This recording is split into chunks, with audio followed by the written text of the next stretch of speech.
Hello everyone, welcome to commerce talk. My name is Shikha. इस channel में आपको commerce से रिलेटेड टॉपिक मिलेंगे।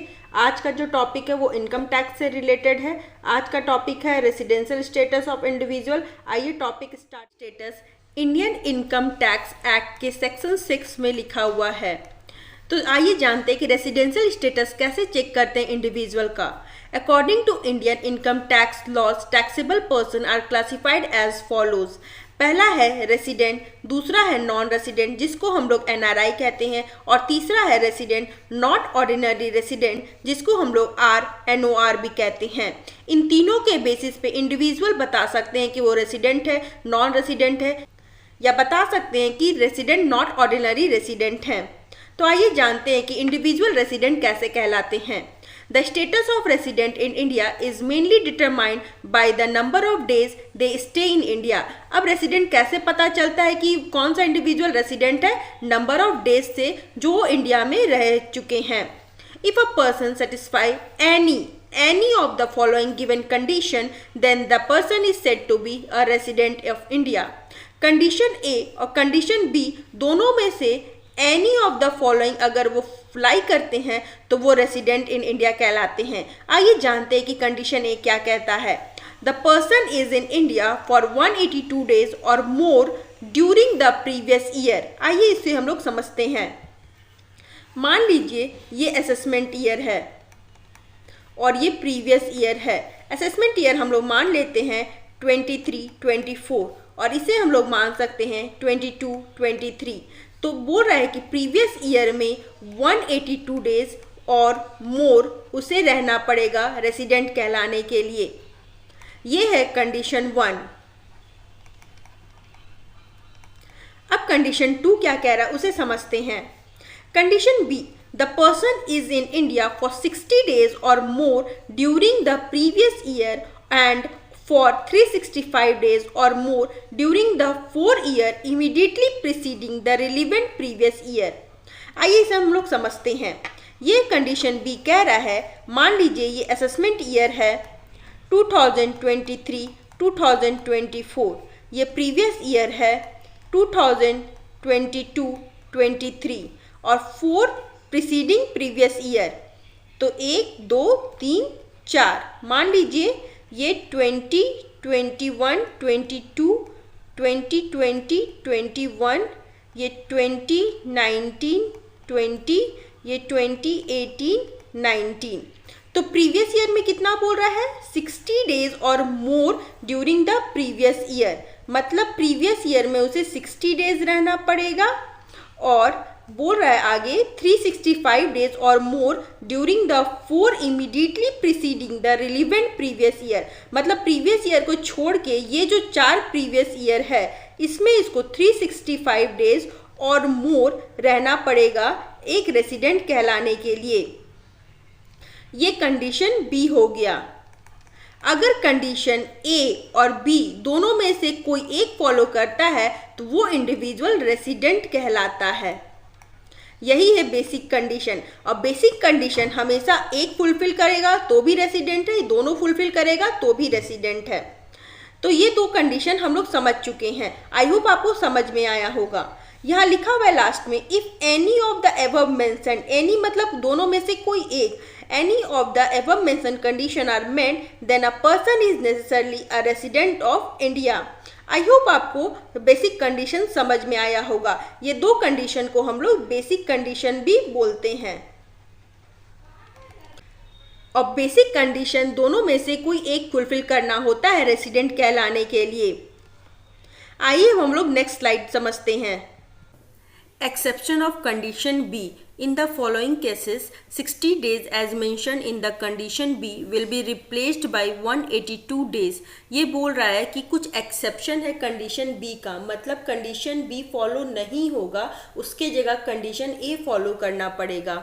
कंडीशन ए क्या बोलता है कि 182 days in the relevant previous year में उसे स्टे करना पड़ेगा इंडिया का। व्हेन मतलब कब करना पड़ेगा? The first, the Indian citizen leaves India during the previous year for employment outside India।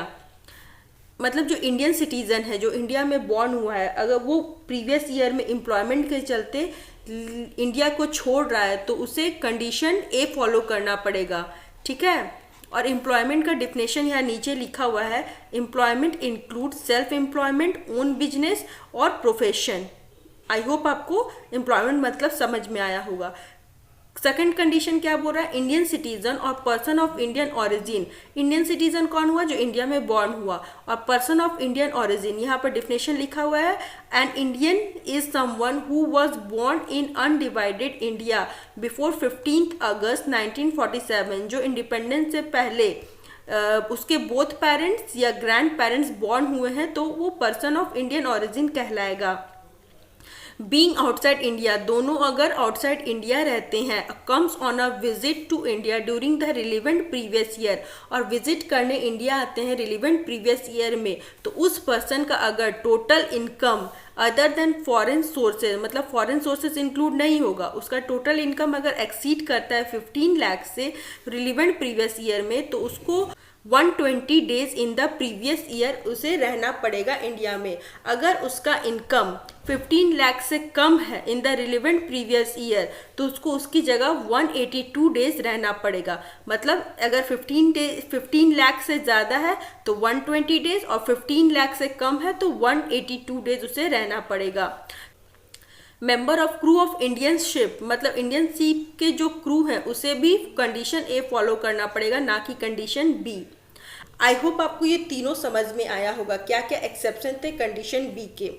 अब हम लोग देखते हैं कि डिम्ड रेसिडेंट किसे कहते हैं। Deemed resident and Indian citizen whose total income excluding foreign sources income exceeds 15 lakh in the previous year is considered to be resident of India that year. If he is not taxed in any other country or territory, he is always regarded as a deemed resident. अगर किसी Indian citizen का 15 लाख से ज़्यादा उसका total income है excluding foreign sources, तो और उसका अगर कोई भी कंट्री में उसने टैक्स नहीं दिया है, कोई भी टेरिटरी में उसने टैक्स नहीं दिया है, तो माना जाएगा कि वो रेसिडेंट है इंडिया का, वो डिम्ड रेसिडेंट कहलाएगा। आई होप आपको यहाँ तक समझ में आया होगा। अभी तक हम लोग ने पढ़ा है कि अगर बेसिक कंडीशन एक भी फुलफिल करेगा तो वो रेसिडेंट कहलाएगा। मतलब बेसिक कंडीशन एक भी फुलफिल करेगा एनी वन तो वो रेसिडेंट कहलाएगा।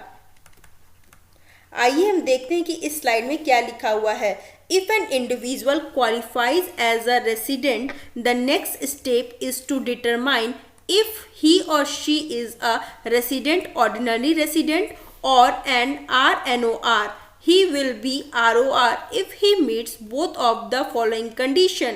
अगर वो ये जो दो कंडीशन उसे हम लोग पहले तो एडिशनल कंडीशन बोलते हैं, और लिखा हुआ है अगर वो दोनों फॉलो करता है, बोथ, अगर वो दोनों फॉलो करता है ये कंडीशन तो वो क्या कहला जाएगा, ROR. अगर वो एक फॉलो करते या कोई भी नहीं तो वो क्या कहला जाएगा, RNOR. तो आइए हम लोग दोनों कंडीशन को समझते हैं। पहला कंडीशन लिखा हुआ है he has been a resident of India in at least 2 out of 10 years immediately previous year. आइए इसे हम लोग समझते हैं। मान लीजिए ये असेसमेंट ईयर है 2023 to 2020, ये प्रीवियस ईयर हो जाएगा 2022 से 23, और यहाँ 10 मानेंगे 1 2 3 4 5 6 7 8 9 और ये 10। क्या बोल रहा था पहला कंडीशन, 2 इयर्स है, ये इयर्स है, 2 years out of 10 immediately previous year. मतलब प्रीवियस ईयर से जो 10, ये प्रीवियस ईयर से जो इमीडिएटली प्रीवियस ईयर है, ये जो 10 ईयर है वहाँ पर 2 इयर्स इसको रहना पड़ेगा। मान लीजिए यहाँ रहा या यहाँ रहा, चाहे यहाँ रहा चाहे यहाँ रहा, मतलब 2 से फुलफिल करना पड़ेगा आउट ऑफ 10 प्रीवियस ईयर। ये कंडीशन 1 था। और कंडीशन 2 क्या बोल रहा है, he stayed in India for at least 730 days in 7 immediately preceding previous year. यहाँ प्रीवियस ईयर छूट गया, प्रीवियस ईयर्स। ओके, इसे समझते हैं। मतलब ये असेसमेंट ईयर हो गया, ये प्रीवियस ईयर हो गया, और 7 ईयर 1 2 3 4 5 6 7, ये कुछ नहीं है ना, इसे मतलब प्रीसीडिंग प्रीवियस ईयर से ये जो 7 है मतलब प्रीसीडिंग प्रीवियस ईयर, इसको छोड़ के जो प्रीसीडिंग 7 ईयर्स है वहाँ पर 730 डेज इसे रहना पड़ेगा। जरूरी नहीं है कि एक साथ रहे, ये छोड़ के भी रह सकता है, ठीक है। तो 730 डेज इसे रहना पड़ेगा in the immediately preceding 7 previous year. मतलब यहाँ पर देखिए क्या बोल रहा है, 2 आउट ऑफ 10 ईयर्स और 730 डेज आउट ऑफ 7 ईयर्स। ये बोथ क्या हो गया, एडिशनल कंडीशन। अगर बोथ फॉलो कर रहा है तो वो क्या हो जाएगा, ROR, रेसिडेंट ऑर्डिनरी रेसिडेंट। अगर एक फॉलो कर रहा है या कोई नहीं फॉलो कर रहा है तो वो क्या कहला जाएगा, RNOR। आई होप आपको समझ में आया होगा। तो देखिए यहाँ क्या लिखा है, therefore if any individual fails to satisfy even one of the above condition he would be RNOR। मतलब एक भी कंडीशन फॉलो कर रहा है या दोनों नहीं फॉलो कर रहा है तो वो क्या हो जाएगा, RNOR। आई होप आपको ये स्लाइड समझ में आया होगा कि एडिशनल कंडीशन किसे कहते हैं। अब है non resident of India. Non resident किसे कह लेंगे, जिसे हम लोग NRI भी कहते हैं। When a person does not meet any of the basic requirements as given under the resident in Indian section, the person is said to be an non-resident। मतलब जो बेसिक कंडीशन था अगर वो कोई भी फॉलो नहीं करेगा, एडिशनल कंडीशन तो छोड़ ही दीजिए, बेसिक कंडीशन कोई एक भी फॉलो नहीं करेगा तो वो क्या हो जाएगा, नॉन रेसिडेंट। आई होप आपको नॉन रेसिडेंट समझ में आया होगा। अब यहाँ चार्ट के थ्रू हम लोग समझते हैं कि क्या कह रहा था पूरा चीज। यहाँ है रेसिडेंशियल स्टेटस कैसे चेक करेंगे, एक है रेसिडेंट, एक है नॉन रेसिडेंट। रेसिडेंट या नॉन रेसिडेंट को देखने के लिए हम लोग बेसिक कंडीशन को देखते थे। अगर बेसिक कंडीशन एक भी फॉलो करता था तो हम लोग मान लेते थे, अगर एक भी फॉलो करेगा तो मान लेते थे वो रेसिडेंट है। अगर दोनों नहीं फॉलो कर रहा है या एक भी फॉलो नहीं कर रहा है तो मान लेंगे कि वो नॉन रेसिडेंट है, ठीक है। अब रेसिडेंट तो कहला गया, अब उसके लिए देखेंगे कि वो ROR है या RNOR है। अब इसे देखने के लिए हम लोग क्या देखते थे कि एडिशनल कंडीशन।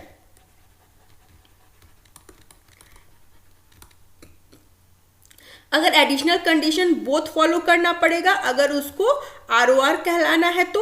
अगर एक फॉलो कर रहा है या दोनों फॉलो नहीं कर रहा है तो वो कहलाएगा RNOR, ठीक है। आई होप आपको ये चार्ट समझ में आया होगा। इन शॉर्ट मैंने आपको समझा दिया। आई होप आपको मेरा ये वीडियो रेसिडेंशियल स्टेटस समझ में आया होगा। अगर मेरा एफर्ट्स अच्छा लगा होगा तो वीडियो को लाइक, चैनल को सब्सक्राइब और इसे वीडियो को शेयर जरूर कीजिएगा। See you in the next video. Till then thank you.